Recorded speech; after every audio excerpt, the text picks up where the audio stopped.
Selamat pagi kelas 8. Hari ini kita akan berkarya bagian kerajinan dari bahan kaca, kerang, dan plastik. Oke, produk kerajinan dari bahan kaca, plastik, dan kerang. Pertama itu ada kaca. Nah, kaca merupakan bahan padat bersifat amorf, tidak mempunyai bentuk yang jelas, tembus pandang, serta bersifat rapuh. Nah, meskipun sifatnya rapuh, kaca sering dijadikan bahan utama dalam membuat produk rumah tangga, misalnya gelas, piring, jendela, serta pintu. Oke, nah, kaca yang terkena benturan akan menghasilkan pecahan-pecahan yang merupakan sampah anorganik. Nah, sampah-sampah pecahan itu akan diolah atau didaur ulang menjadi sebuah bentuk kerajinan tangan. Misalnya seperti ini. Nih contohnya. Nih, kaca bekas berwarna-warni dapat menjadi mozaik atau berbagai hiasan yang menarik serta memperindah desain interior maupun eksterior. Nah, ini adalah bentuk dari daur ulang kaca. Oke, kita lanjut. 2. Kerang.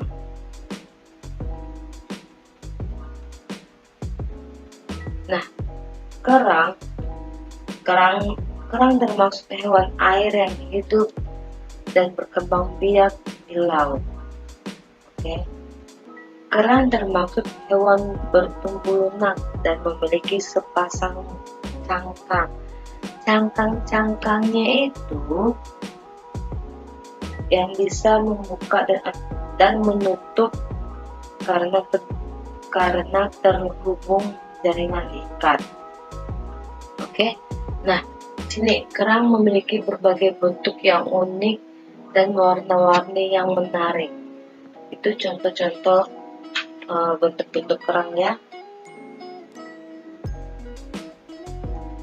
Bagian kerang yang dapat dimanfaatkan menjadi sebuah kerajinan tangan yaitu adalah kulitnya, kulit kerang atau cangkang kerang. Karena cangkang kerang memiliki sifat yang keras dan tidak mudah rapuh. Biasanya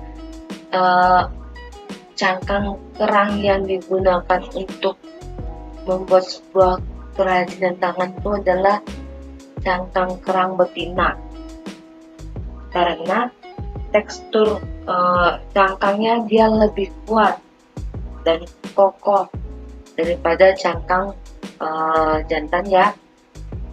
Oke, nah kerang sebagai hiasan juga dapat diberi warna sesuai keinginan agar terlihat lebih indah dan menarik untuk dipandang ya.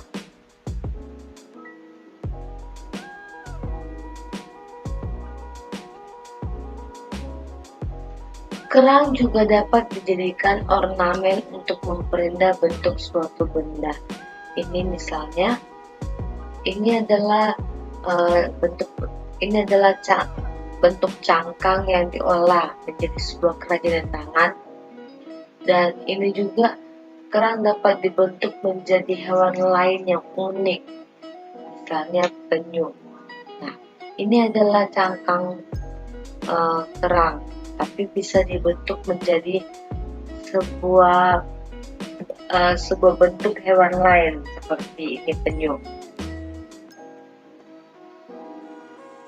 Contoh lain dalam ornamen sebuah kerajinan tangan cangkang yaitu membuat bingkai atau hiasan gantung, atau juga bisa sebagai lukisan kolase.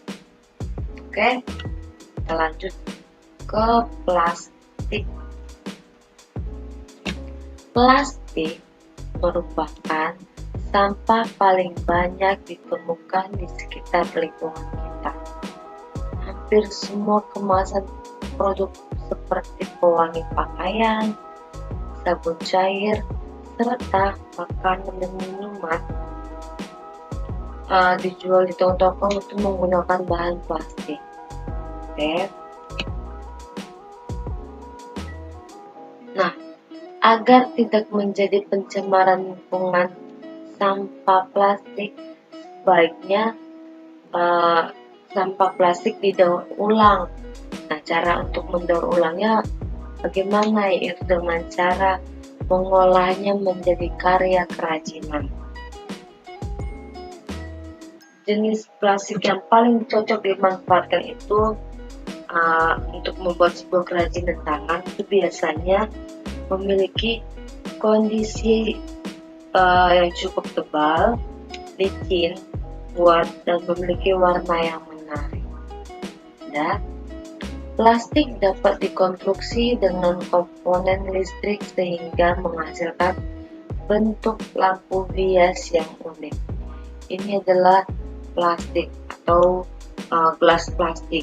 Nah, gelas plastik ini dibentuk atau dibuat karya kerajinan tangannya menjadi lampu hias. Sudah. Nah, ini adalah plastik bungkusan jajanan atau pewangi pakaian yang diolah menjadi sebuah tas dari bahan plastik. Nah, plastik kemasan berupa lembaran dibentuk menjadi tas yang menarik, sedangkan plastik berupa potongan memanjang dibentuk menyerupai hewan-hewan. Oke, ini adalah contoh dari karya kerajinan tangan berbahan plastik. Oke, kita sekarang lanjut ke B. Mengolah bahan kaca, kerang, dan plastik menjadi kerajinan. Yang pertama itu ada kaca. Nah, kaca, yang pertama ada kaca ya. Montes merupakan kumpulan bahan-bahan sejenis yang tidak terpakai.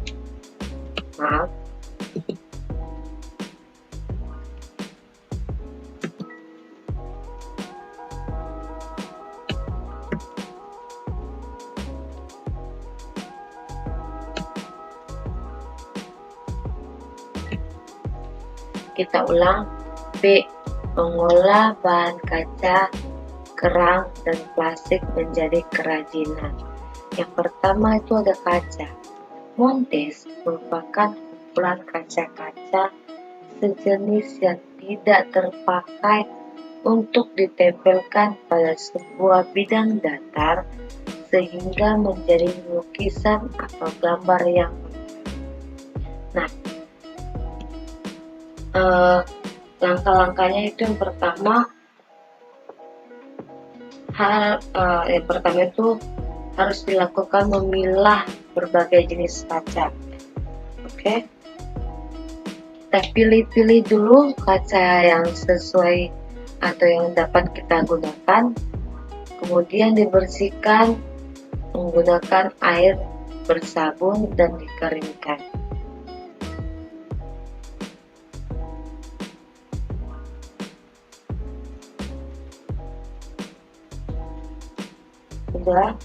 Nah, yang ketiga, bahan kaca pun sudah siap untuk diolah menjadi karya montage. Nah, setelah kacanya bersih dan dikeringkan, kita bisa menyusun seperti ini. Oke, bentuk pecahan-pecahan kacanya dapat kita susun menjadi montage atau seperti contoh gambar ini. Nih, ini contoh gambar dari montage kaca ya.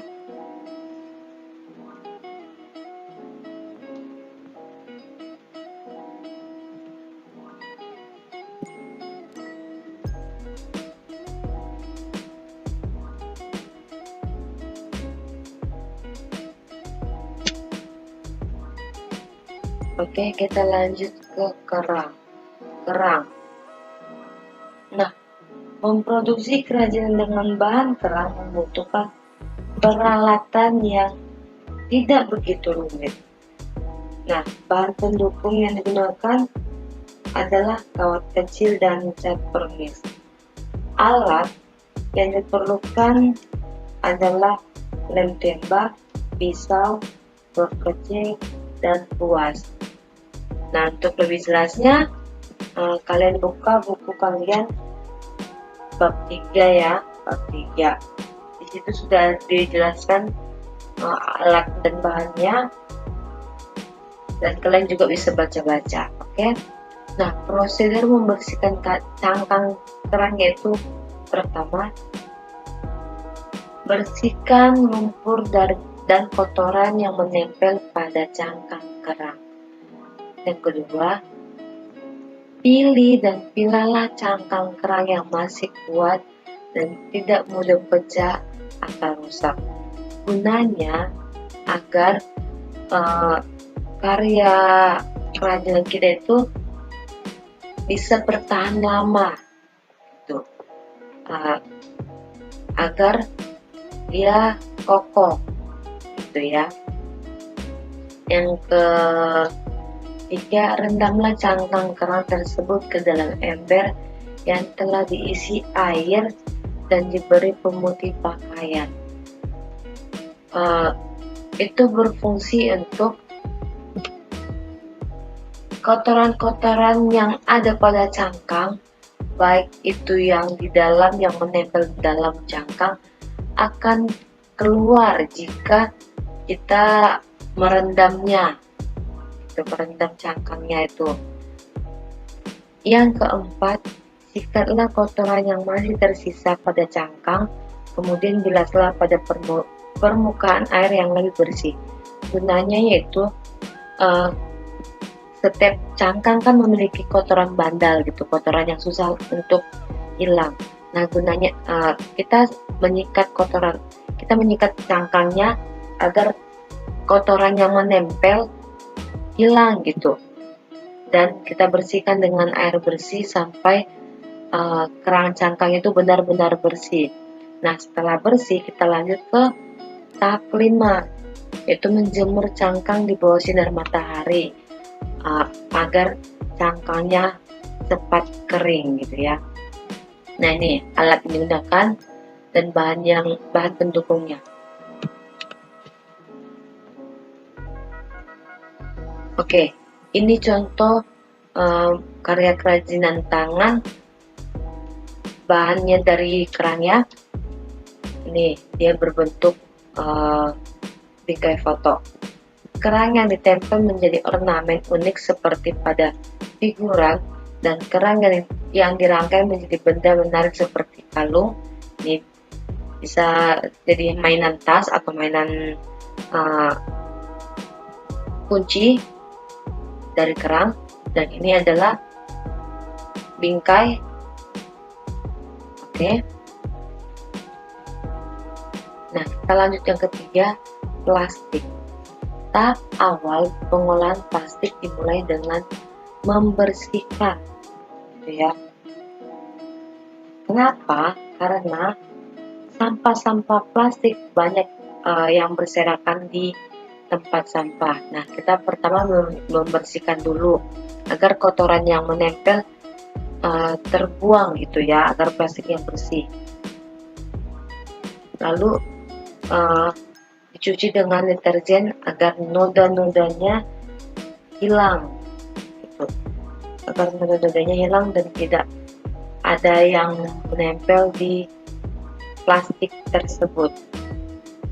Setelah itu, plastik dikeringkan dengan posisi terbalik di bawah sinar matahari langsung sambil dilap hingga kering. Oke. Nah, yang keempat, plastik dikumpulkan berdasarkan kategori ukuran dan tebalnya. Nah, kenapa begitu? Karena setiap plastik memiliki ukuran atau tebal yang berbeda-beda. Nah, peralatan yang dibutuhkan yaitu gunting, cutter, mesin jahit, jarum, dan benang. Nah, pengolahan plastik digunakan secara manual ya.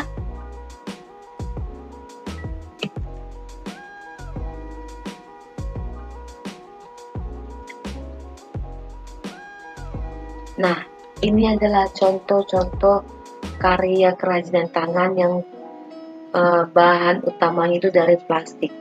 Oke, ini dari bahan plastik, dan ini juga dari bahan plastik, yaitu botol plastik dan sedotan plastik. Sedotan plastik dapat dikreasikan menjadi ornamen yang menarik. Indah kan ornamennya?